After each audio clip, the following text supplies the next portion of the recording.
देखिए categorisation of losses, तो losses दो तरह के मेन होते हैं बेटा, बहुत क्लियरली समझ में आ जाएंगे, आप ध्यान से समझिए। एक होता है copper loss in the transformer, एक होता है iron loss in the transformer.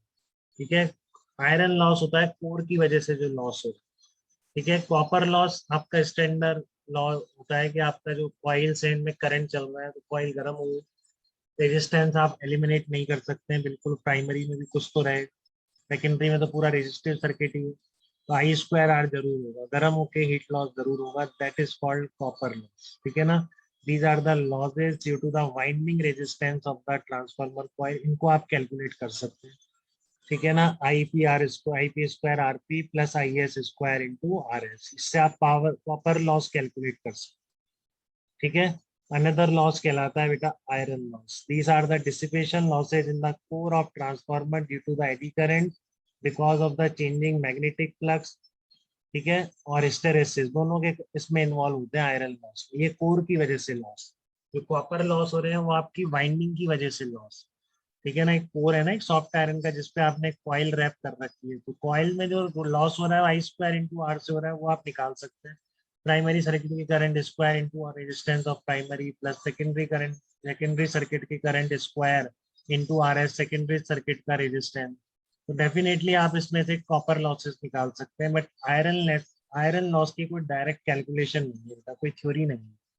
ठीक है, जैसे आपको आई स्क्वायर आर पता है, ऐसे एडी करंट की वजह से आप नहीं कर सकते, कैसी चल रही है, बहुत ही मिनिएचर करंट है, मेटल के अंदर ही चल रही है, कैसे निकालोगे उसको। ठीक है, तो कोई डायरेक्ट फार्मूला नहीं है आयरन लॉसेस को कैलकुलेट करने का।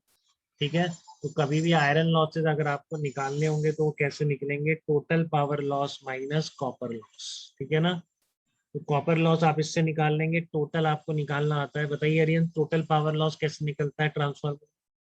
टोटल पावर लॉस के लिए क्या बताया मैंने, टोटल सर पावर वो loss E1 I1 minus E2 I2। E1 I1 minus E2 I2 is the total power loss. अब आपने कॉपर का निकाल लिया इसमें से, ये बड़ा क्वेश्चन है, उसके लिए सारी मेहनत है यार। ठीक है ना, आपकी जो जयपुर सीपीपी है जो अपन कर भी रहे हैं उसका सबसे लास्ट सीपीपी का क्वेश्चन है, उसमें सब पूछ लिया है उसने, वो कभी भी मेंस में इतना बड़ा नहीं आ सकता, बट कुछ पार्ट आ जाए। ठीक है, तो हम जस्ट कर पाए, क्लियर है ना, तो कुछ पार्ट आ जाए जिससे हम जस्ट कर पाए, क्योंकि आउटकोर्स में नहीं है तो बॉर्डर तो टच कर ही रहा है, डाइवर्जेंस पर आ ही गया प्रॉब्लम।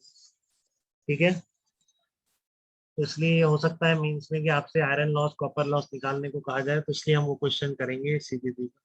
ठीक है, तो these are the dissipation losses in the core of transformer due to the eddy current because of the changing magnetic flux in the core। तो आप देखिए बेटा, एडवांस में एक भी फालतू टॉपिक नहीं है, इतना सही उन्होंने शुरू से मेंटेन कर रखा है, उन्हें पता है कि इस लेवल पर आप पूरा फीलिंग के साथ समझ ही नहीं पाएंगे, तो टॉपिक हटा ही रखा है उन्होंने। ठीक है ना, सारे वो टॉपिक देख लेना जो आपको थोड़े से डाउटफुल लगेंगे, वो सब हटे। ठीक है, एडवांस में नहीं है, मेंस में सारे हैं, और मेंस वाला खूब पूछता है।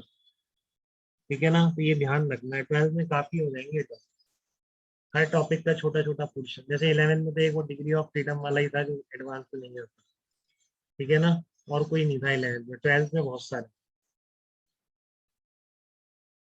तो एडी करंट की वजह से must read article from NCERT से जरूर पढ़िए, लॉसेस के बारे में कुछ अच्छा बता रखा हो। ठीक है, लेकिन अगर कोई आपसे आयरन लॉस और कॉपर लॉस भी पूछता है तो अब आप बता दो, टोटल क्लियर है, कॉपर का क्लियर है, तो माइनस करके आप क्या निकाल लेंगे, आयरन लॉस निकाल सकते हैं, ये टोटल लॉस है, E1 I1 minus E2 I।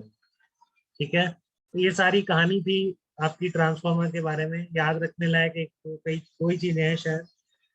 एक तो आपको E1 I1 E2 I2 ideal में बराबर कर दो तो करंट तो मिल ही जाएगा प्राइमरी सेकेंडरी का, और एक आपका E2 upon E1 is equal to N2 upon N जो आपने निकाला था।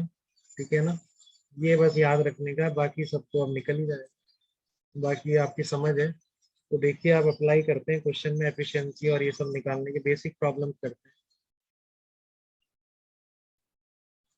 यहाँ तक तकलीफ तो नहीं है किसी को, iron losses and copper losses को लेके टोटल लॉस कैसे निकालना है, कॉपर कैसे निकालना है, उससे फिर आयरन कैसे निकालना है। ठीक है ना, क्योंकि हिस्टेरेसिस लॉस की भी कोई डायरेक्ट कैलकुलेशन नहीं है, एडी करंट की वजह से जो लॉस हो रहे हैं कोर में ट्रांसफॉर्म।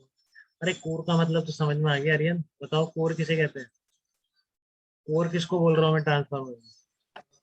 सर वो जो जिसके ऊपर वो वायर बाउंडेड है ना। हाँ, ये पूरा कोर है, सॉफ्ट आयरन का बना होता है। क्योंकि आपको बताया था कि सॉफ्ट आयरन में हिस्टेरेसिस प्लॉट का एरिया मिनिमम होता है। ठीक है, इसलिए कभी भी ये स्टील का कोर नहीं बनाया जाएगा ट्रांसफर, हमेशा किसका होगा ये, सॉफ्ट आयरन। स्टील में तो एरिया हिस्टेरेसिस प्लॉट का बहुत ज्यादा है, बहुत ज्यादा लॉस होता है।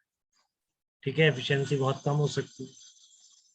तो ये बातें हैं, तो आप फर्स्ट प्रॉब्लम ट्राई कर सकते हैं ट्रांसफॉर्मर, देखिए।